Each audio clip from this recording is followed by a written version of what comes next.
राधे राधे दोस्तों, कैसे हो आप सब। उम्मीद है अच्छे होंगे। मैं भी बहुत बढ़िया हूँ। स्वागत है आपका आपके अपने YouTube चैनल में स्टार्ट विद आदित्य में। समय को ध्यान में रखते हुए जल्दी से जल्दी अपनी क्लास शुरू करते हैं। आज दोस्तों हिंदी की पहली क्लास होने वाली है।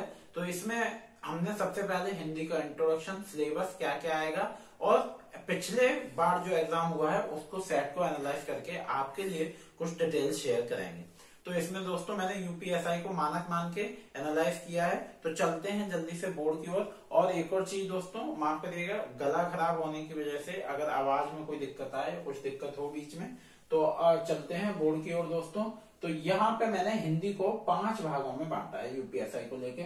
आप ऊपर पढ़ सकते हो यूपी पुलिस, यूपीएसआई, आरओ व अन्य परीक्षाओं के लिए भी यह हिंदी आपके लिए पढ़ाई जाएगी। तो यहाँ पे मैंने 5 भागों में बांटा है। तो पहला जो भाग है हिंदी और अन्य भारतीय भाषाएं। तो हम बात करें हिंदी और अन्य भारतीय भाषाओं की, तो इसमें आपके जो इम्पोर्टेंट है वो भाषा परिवार है, क्षेत्रीय बोलियां हैं, लिपि का विकास है, विश्व हिंदी सम्मेलन है, प्रमुख आयोग है और आर्टिकल संविधान है, भाषा का विकास क्रम है। तो दोस्तों यहाँ लिपि का विकास बहुत इंपॉर्टेंट है। लिपि का विकास इंपॉर्टेंट है, ये इंपॉर्टेंट है, ये आप ध्यान में रखिएगा। और भाषा का परिवार, अब इनसे कितने क्वेश्चन बनते हैं? तो इनसे दोस्तों 2 से 3 क्वेश्चन बनते हैं, जो कि पिछली बार यूपीएसआई में बने हैं। 2 से 3 क्वेश्चन हर एक सेट में 2 से 3 क्वेश्चन बने हैं। मैंने कई सारे सेट एनालाइज किए। अब हम बात करते हैं भाषा परिवार की। तो इसमें यूपीएसआई में पिछली बार कैसे क्वेश्चन बने? विश्व हिंदी सम्मेलन, तो इसमें पूछा गया विश्व हिंदी सम्मेलन कब और कहाँ हुआ। प्रमुख आयोग से दोस्तों अध्यक्ष पूछे जाते हैं। जैसे प्रथम राज्य भाषा आयोग के अध्यक्ष कौन थे, है ना। अब भाषा परिवार की बात करें तो इनमें से कौन सी भाषा भारतीय परिवार की नहीं है? क्षेत्रीय बोलियां, लिपि का विकास और भाषा का विकास क्रम। भाषा का विकास क्रम, बोली, उपभाषा, भाषा का विकास, गांव कस्बा, जैसे गांव कस्बा, शहर। अब हम जल्दी से आ जाते हैं हमारे दूसरे टॉपिक पर। तो हमने दूसरे पार्ट में जो हिंदी ली है वो है हिंदी व्याकरण का मौलिक ज्ञान बेसिक। हिंदी व्याकरण को ले लेते हैं। तो इसमें आपका है वर्णमाला, विराम चिन्ह, स्वर, व्यंजन का उच्चारण स्थान, संयुक्त व्यंजन और भाषा की इकाइयां।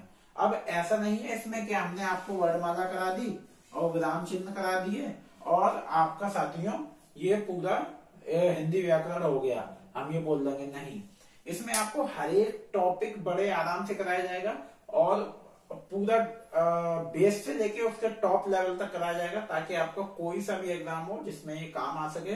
तो आपका स्वर, व्यंजन का उच्चारण स्थान, संयुक्त व्यंजन, भाषा की इकाइयां।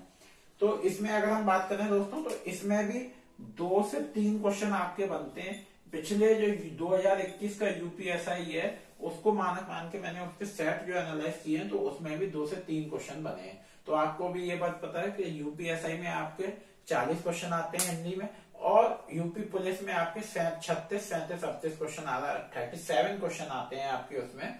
तो हम अब चलते हैं तीसरे की ओर। हमने जो तीसरे भाग में डिवाइड किया है वो है अपठित बोध। दोस्तों अपठित बोध, इसमें क्या है, आपको एक पैराग्राफ दिया जाता है, आपको उसको पढ़ना होता है, उसमें से क्वेश्चन दिए जाते हैं, आपको उसमें से क्वेश्चन निकालने होते हैं। तो ये लगभग जो मैंने एनालाइज किया है, तो इसमें से 3 क्वेश्चन 100% आते हैं। हर एक सेट में 3 क्वेश्चन आते हैं। तो ये आपको ध्यान में रखना है। अपठित बोध को आपको प्रैक्टिस करना है और आपको प्रैक्टिस कराई जाएगी क्वेश्चन कैसे फाइंड करें।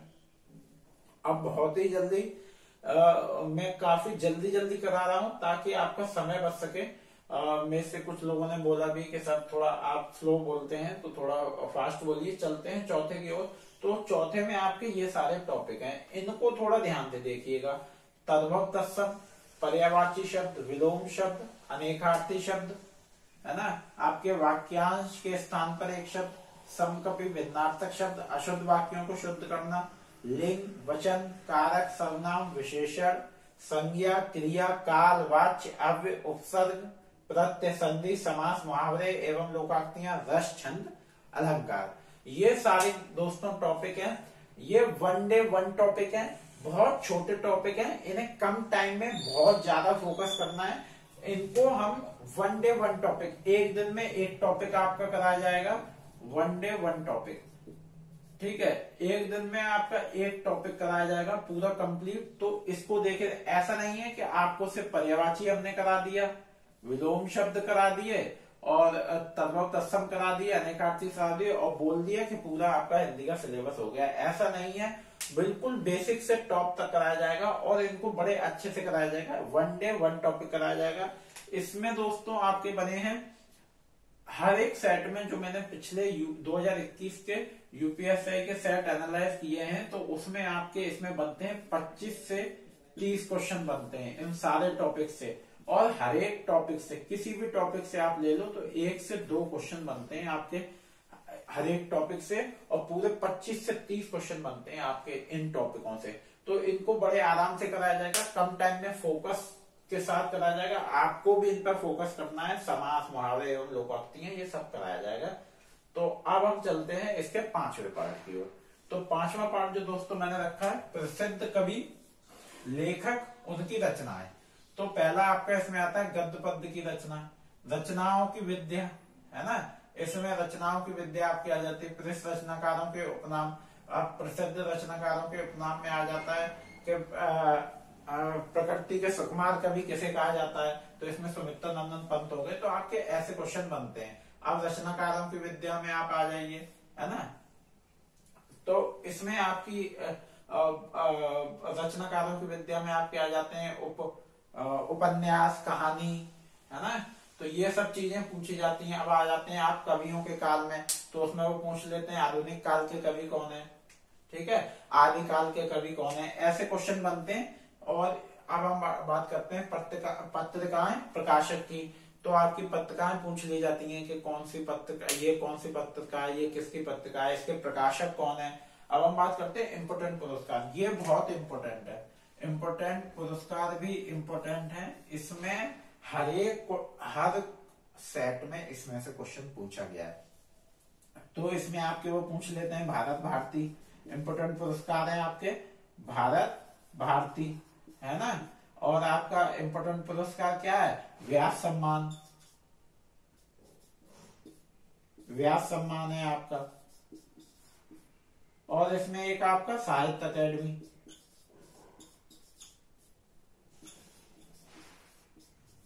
आपका साहित्य अकेडमी हो गया। तो हिंदी भाषा के लिए एक आपका ज्ञानपीठ हो गया, है ना। हिंदी भाषा के लिए जितने भी पुरस्कार दिए जाते हैं उन सब में से पूछा जाता है, और ये बहुत इंपॉर्टेंट है। इसकी अगर हम बात करें तो इसमें 2 से 4 क्वेश्चन हर एक सेट में बने हैं, 2 से 4 क्वेश्चन। ये मैंने आपको बताया, मैं साथ के साथ एनालाइज भी करता जा रहा हूं। मैंने आपको क्वेश्चन भी बताया कि कैसे क्वेश्चन आते हैं। भाषा परिवार, क्षेत्रीय बोलियां, लिपि का विकास, भाषा का विकास क्रम, विश्व हिंदी सम्मेलन। अब इसमें क्वेश्चन बना विश्व हिंदी सम्मेलन कब और कहा। मैंने आपको प्रमुख आयक बताया, इसमें अध्यक्ष पूछे जाते हैं। आर्टिकल संविधान, तो अनुसूची में जितने भाषा से रिलेटेड आर्टिकल संविधान है वो सब पूछे जाते हैं। ये तो आपके दोस्तों हो गया पूरा सिलेबस, जो हम आपको यूपीएसआई को मैंने मानक मान के कराया, ये आपको सारा कराया जाएगा। आपको डेली इसकी एक क्लास मिलेगी, और ये जो 1 डे 1 टॉपिक है ये आपको सारा मिलेगा। अब हम दोस्तों बात कर लेते हैं कि इसके एनालिसिस की, कि हमारे टोटल क्या एवरेज बनता है। जो मैंने आपको बताया, हमारे इसमें जो मैंने 5 भागों में बांटा है, इसमें 2 से 3 क्वेश्चन इसमें आते हैं, 2 से 3 क्वेश्चन व्याकरण में आते हैं, और आपके 3 क्वेश्चन अपटेस्ट बोध से आते हैं, और 25 से 30 क्वेश्चन इन सारे टॉपिक से आते हैं, और 5वें प्रसिद्ध कवि लेखक उनकी रचनाओं से 2 से 4 क्वेश्चन आते हैं। अब हम थोड़ा गौर दे देते हैं इधर कि हमारा मतलब ओवरऑल क्या, कितने क्वेश्चन किससे आते हैं और कितने क्वेश्चन बनते हैं, और हमें किस पे ज्यादा फोकस करना है। और दोस्तों मैं आपको एक और बात बता दूं कि जहां पे आपकी ये जो आपके पर्यायवाची विलोम शब्द है ना, पर्यायवाची विलोम शब्द, इनको आप 500 पर्यायवाची विलोम शब्द आप एक बार पढ़ लो। 500 पर्यायवाची विलोम शब्द याद कर लो। आपको कोई जरूरत नहीं है कहीं और से, उससे बाहर कुछ नहीं आएगा। आपके विलोम पर्यायवाची से जो भी क्वेश्चन बनेगा आपका हो जाएगा। ये 500 विलोम पर्यायवाची याद कर लीजिए। बहुत ही जल्दी कुछ सेकंड का समय आपका लूंगा इरेज करने में। उसके बाद हम एक एनालाइज करते हैं कि कितने क्वेश्चन किससे बन रहे हैं, क्या जरूरी है, क्या पढ़ना है। दोस्तों बोर्ड पे पहले लिख के इसलिए रख लेता हूं ताकि अगर मैं इतना सब बोर्ड पे लिखता, एक तो मेरा राइटिंग बहुत सुभान अल्लाह है, दूसरा अगर मैं बोर्ड पे इतना सब कुछ रखता तो ये क्लास बहुत बड़ी होने वाली थी और उसका कोई मतलब नहीं बनता, है ना। तो इतना वो सब हम छोड़ देते हैं। चलिए बहुत जल्दी, तो आपका हमने 5 टॉपिक थे हमारे, ठीक है। तो हमने हिंदी को 5 भागों में बांटा, जो कि मैंने आपको पहले से हमारे क्वेश्चन बनते हैं 2 से 3, और दूसरे भाग से व्याकरण वाले भाग से बनते हैं हमारे 2 से 3, अपठित गद्यांश से हमारे बनते हैं 3 क्वेश्चन, और हमारे वो जो टॉपिक है दशक, इससे चौथे भाग से हमारे बनते हैं 25 से 30 क्वेश्चन, और हमारे 5वें भाग से बनते हैं 2 से 4 क्वेश्चन। तो इसमें हम मान लेते हैं 2 से 3, और इन दोनों को अगर हम जोड़ दें 2 से 3 2 से 3, तो हमारे बनते हैं 5 से 6 क्वेश्चन इसमें बनते हैं, 3 हमारे ये रहते हैं, और 25 से 30 में हमारे बनते हैं 28 से 29 क्वेश्चन, यही हम एवरेज मान लेते हैं। और ये 2 से 4 क्वेश्चन, यहाँ भी हम 3 क्वेश्चन का एवरेज मान लेते हैं, तो हमारे हो जाते हैं 5 3 8, है ना, और 29, ये 6 3 9 कर लेते हैं, और 28, और ये आपके हो गए कितने, बताइए कितने क्वेश्चन हो गए, ये आपके हो गए 40 क्वेश्चन, ठीक है। हमने ऐसे एवरेज मान लिया, तो हमारे यूपीएसआई में 40 ही क्वेश्चन आते हैं यूपीएसआई में, तो ये हमने एवरेज मारा है पिछले उसका।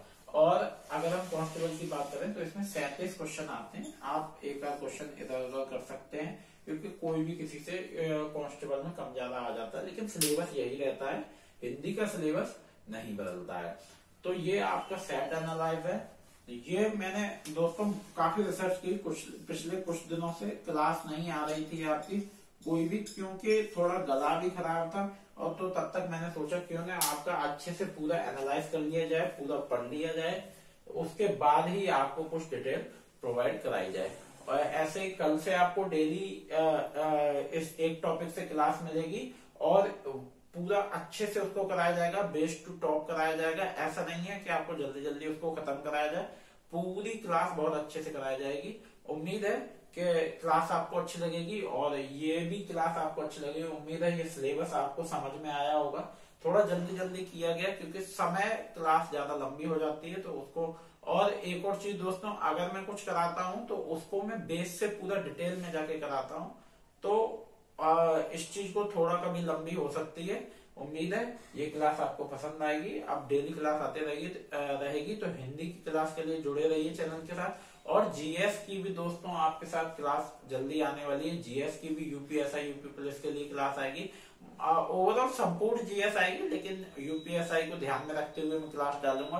तो जुड़े रहिए चैनल से। उम्मीद है ये वीडियो आपको अच्छी लगेगी। धन्यवाद।